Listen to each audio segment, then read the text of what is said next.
from scratch. No.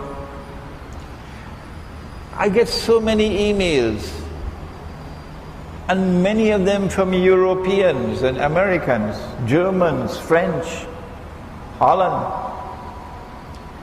Sheikh, we want to come to your village. I say, go to any village where Muslims live. And you must have a joy in your heart to live with your own Muslim brothers and sisters. Don't run away from them. Go to any village located in the remote countryside. And then when you get there, try very gently to transform it into a Muslim village.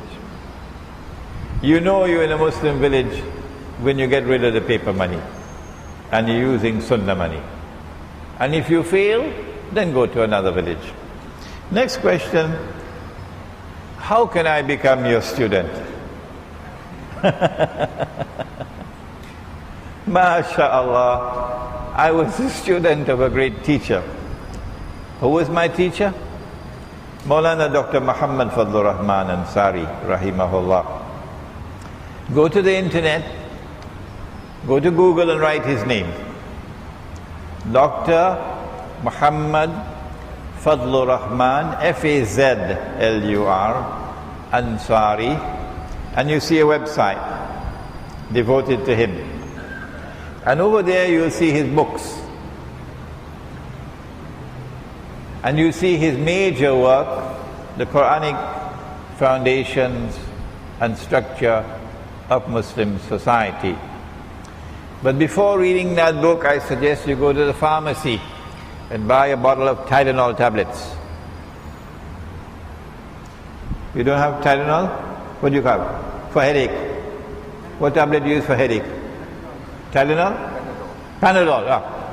Go to the pharmacy and buy a bottle of Panadol tablets, because he writes in a very difficult style. You get a headache. But it's a great work. Great book. And if today, by Allah's kindness, I am preaching the religion the way I am, it is because of that great teacher. You want to be my student? This is what you have to do.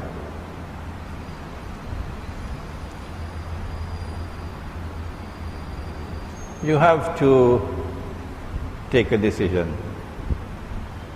I'm devoting this life that Allah has given to me.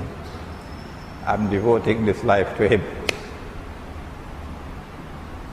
So others will work and buy their Mercedes-Benz motor car, and they're going to have lovely homes in Gombak.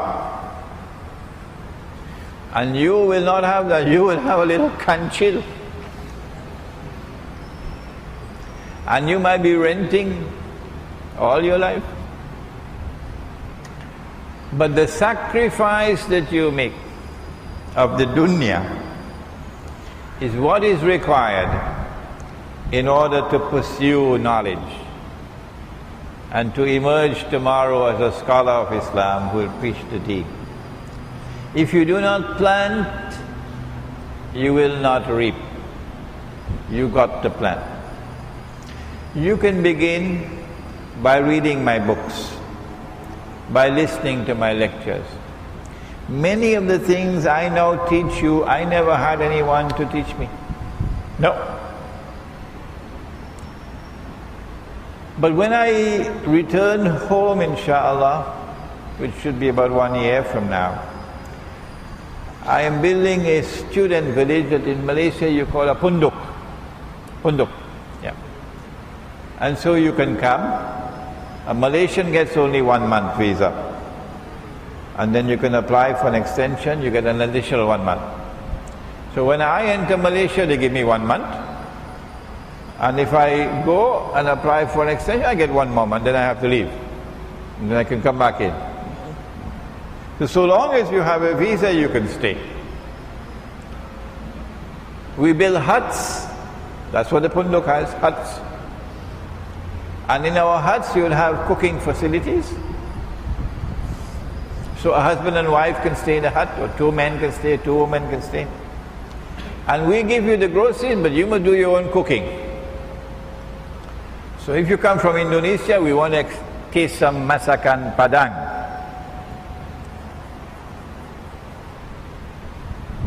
So you do your own cooking.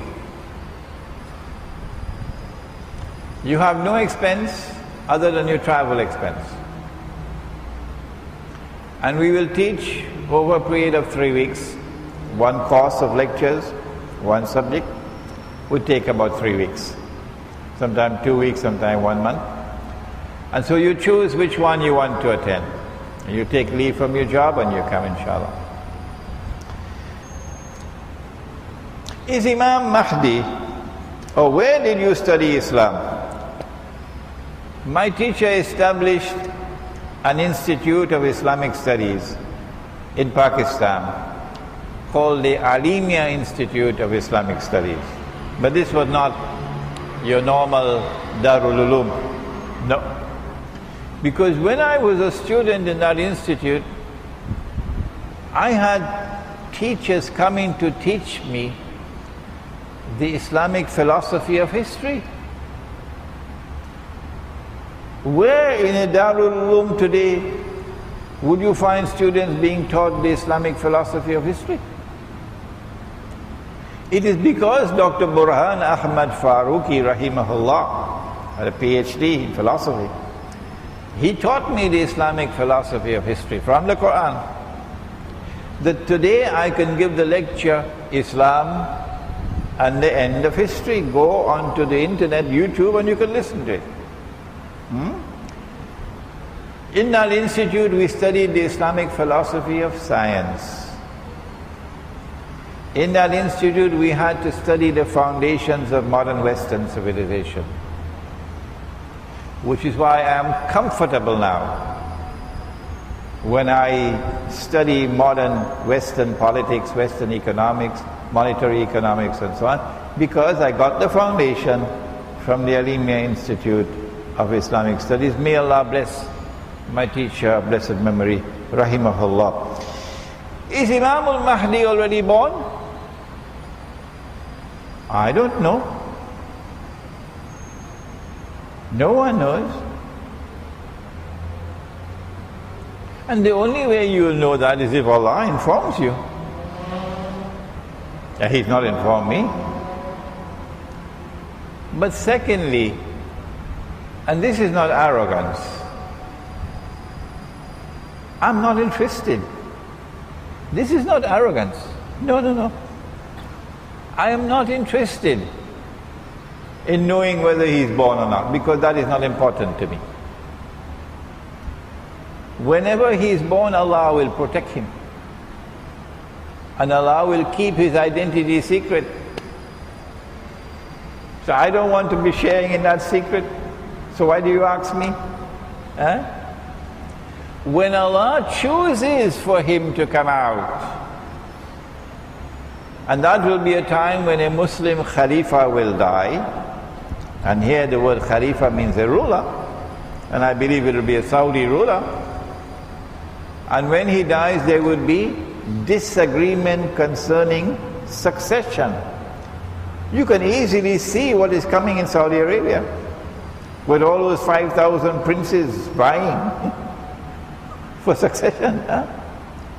Maybe when Abdullah dies, the next one will come, and that will be when it happens. Who knows? It is at that time when there is disagreement concerning succession that a man will come out of Medina and hurry to Mecca. So he's not coming out of Indonesia, coming out of Medina and hurry to Mecca. Okay? That would be Imam al-Mahdi, who will proclaim himself to be Imam al-Mahdi. My opinion is that we're still about 20-25 years away from that event. Next question. The Prophet said that Dajjal will not enter Mecca and Medina. Dajjal will not enter Mecca and Medina. The angels will prevent him from entering. And I say that Dajjal is already in Mecca and Medina. If you go to perform Umrah, you see Dajjal everywhere you turn. Meaning, you see the footprints of Dajjal, you see the evidence of Dajjal everywhere you turn. Go to Makkah and Medina today.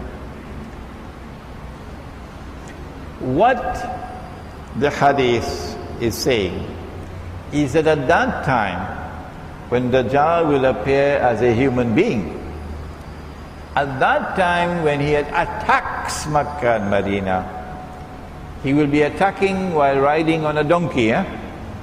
You know about a donkey. And the donkey will fly, it has wings, and fly faster than the clouds. And the donkey will have his ears stretched out wide. Dajjal will be riding on that donkey. We have interpreted it to be fighter aircraft. But you don't have to accept our opinion. No. You can, if you wish, choose to wait for the flying donkey. We have interpreted it as the fighter aircraft. The Dajjal controls the skies. If you ask the Libyan leader, he will tell you Dajjal controls the skies. So at that time when Israel attacks, Makkah and Medina will be barred from them. They will not be able to attack Makkah and Medina because the angels will prevent them. Next question, will Gog and Magog be released into the world only after Nabi Isa alayhi salam kills Dajjal? The hadith is in Sahih Muslim that after Nabi Isa alayhi salam kills Dajjal, at that time Allah will send Gog and Magog. It never says that Allah will release Gog and Magog. The word for release is located in the Quran. In Surah Al-Anbiya, وَحَرَامٌ عَلَى قَرْيَةٍ أَهْلَكْنَاهَا أَنَّهُمْ لَا يَرْجِعُونَ حَتَّى إِذَا فُتِحَتْ يَأْجُوجُ وَمَأْجُوجُ وَهُمْ مِنْ كُلِّ حَدَبٍ يَنْسِلُونَ. There is this town, Allah destroyed it, the people of the town were expelled, Allah placed a ban on them, they could never return to that town to reclaim it as their own, tabule, until Gog and Magog are futihat, released. And then they spread out in all directions, and with their invincible power, they take control of the world. They've already done that now. Then you see these people returning to the town to reclaim it. Which town? My answer is Jerusalem. You don't have to accept my answer. No. So this word is in the Quran. And that word in the hadith is ba'atha, to send. At that time when they sent, whatever is left of the water in the Sea of Galilee, they will start to drink it and it will be dry. The Sea of Galilee will become dry at that time. The Sea of Galilee is now close to drying up. So Gog and Magog are not going to be released after Nabi Isa alayhi salam comes and kills Dajjal. That is false. Next question, it is mentioned in the hadith of the Prophet that when the sun rises from the west, the door of Tawbah will no longer be open. How would you interpret this hadith, having stated that the sun has already risen from the west? My view, my understanding of this sign of the last day, you know the 10 major signs. I'm not going to test you tonight, so you get away. Number 1, Dajjal. Number 2, Gog and Magog. Number 3, the return of the son of Mary. Number 4, Dukhan, smoke. Number 5, Dabbatul Ard, the creature, the beast of the land. Number 6,